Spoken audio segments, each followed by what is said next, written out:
Today's episode of Kung Fu Hot Dog is brought to you by the heaving bosoms of Sydney Sweeney. Isn't she swell? To those on the grid, Vanilla Challenger. She's You can tell Evan Peters doesn't want to be part of this interview. Human, a user. Yeah, a user. Thank you. Her name is Eve Kim, and she's a programmer. She's a brilliant programmer. Oh, of course. That's what you need to know, folks. That's the red flag alert right there. This is an interview from 10 days ago with Fandango, where two cast members of Tron Ares was sat down in front of a good-looking presenter who was fielding questions to them. Now, of course, I have given you two reactions to the trailer already with some very embarrassing thumbnails, so I do apologize for that.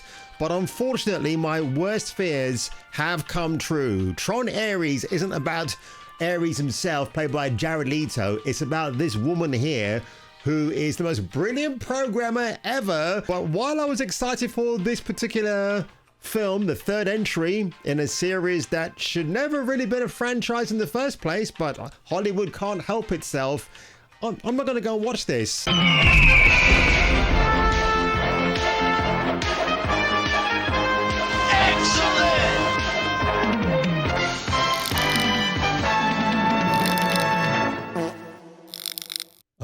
It's very cool when somebody like gives you one of them like super suits. It's cool at first, and then you realize you have to wear it. And my God, are they uncomfortable? I thought I was training. Yes, did they give you a mouthpiece, Jodie Turner-Smith, to shut that fucking trap up of yours? Yes, she's in the film, Tron Ares. The same woman who said this back in the day for Star Wars. Yes. In a very woman-centered world, which I was very excited to kind of be like, because I feel like... And now Disney hasn't learned from the Acolyte and the rapturous reception that received. Power of many. And Joshua Jackson, the ex-Dawson's Creek dude, was married to this bitch. Of course, he married her for DEI and ESG points, didn't he? Didn't get him very far, did it? But oh no, she's cast in this film, and I'm getting the worst headache possible. Oh my God. Here we go. That was a nice little switch. So, Tron Ares. This looks great so far, doesn't it, folks? Ooh. October the 10th, that's 3 days after my birthday. I don't think I'm going to watch this film ever. Never, ever, ever. The difference in tone between Ares' side characters compared to the main ones is astonishing. Of course. This is the chick you see at the beginning, or somewhere in the beginning of the trailer, where she's running away from the Tron spacecraft coming into Earth's atmosphere and destroying everything in mainland Canada. Oh my God. And Evan Peters, who looks again very distraught, very terrified, thinking to himself, bro, why am I even in this film? I thought it was going to be me and Jared Leto, but nope, it's going to be me and two insufferable women. Now, let me get to the actual article here itself. I just want to go through this very quickly. There is a part here that made me think, oh my, look, there you go. Jodie Turner-Smith just looking as insufferable as ever. I mean, you should have cast Lashana Lynch. Why don't you, Disney? Since you're doing DEI casting non-stop. So Eve, as played by Greta Lee, she was on this TV show called Girls that nobody watched. She played a character called Sujin. Is a programmer who turned Encom into a thriving company because Evan Peters' character couldn't do that. Thanks to the development of a Fortnite-like video game. Their chief rival is the Dillinger Corporation. So, I beg your pardon, right. So, basically, Encom is basically trumping the male-dominated Dillinger Corporation. That name should also be familiar to Tron enthusiasts. It was founded by David Warner's Ed Dillinger, the villain of the original movie. The tech giant is now run by Dillinger's daughter, Gillian Anderson, and her son, Julian Evan Peters. Okay, right, so that's where Yeah, okay, so it's a mother and son reunion. It's only a moment away, folks. Oh my word. I haven't read this article properly. I'm just kind of cold reading it, hence my corrections, but I think this actually makes my reaction more genuine. And Greta Lee in surprised pose mode, because all her pictures, she looks really, really shocked and surprised. She's surprised here talking to an Asian dude, and she's surprised there, or has she let off wind? And she was begging the producers and director to do that take again. Awful. I just don't like this kind of stuff being pushed forward down your throat. I really, really hate it.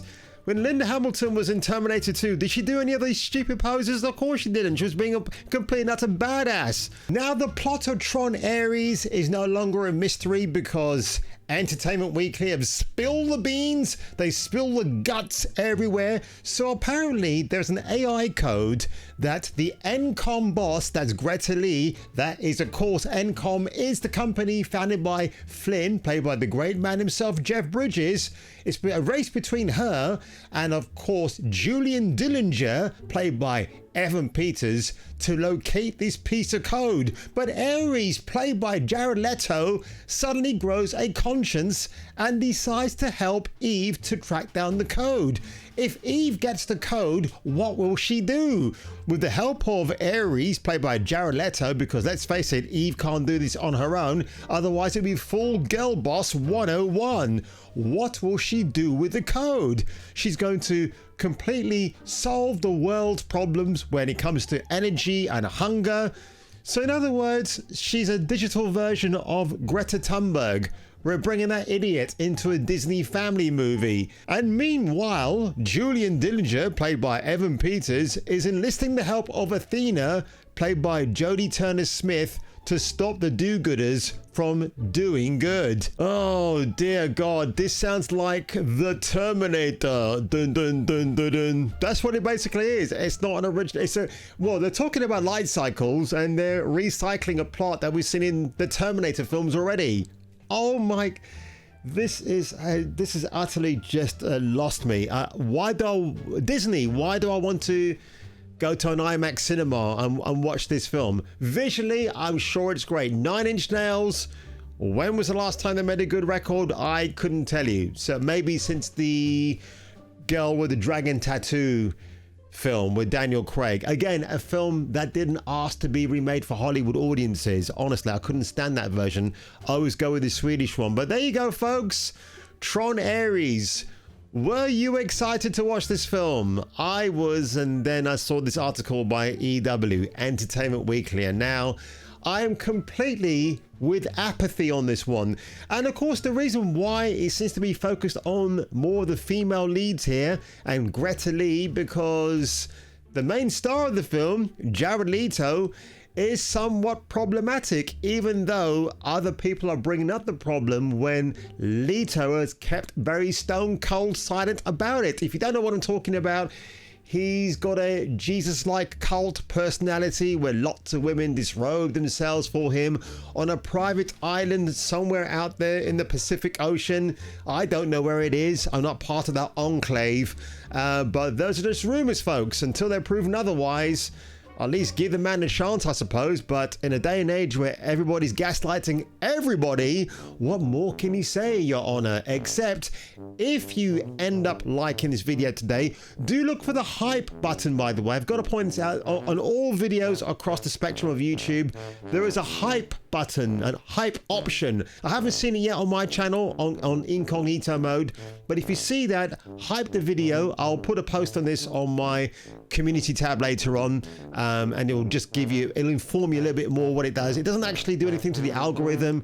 It just gives you a video bonus points, like a Brucey bonus, and kind of gets you noticed, I suppose. But how does that work if you don't actually influence the algorithm?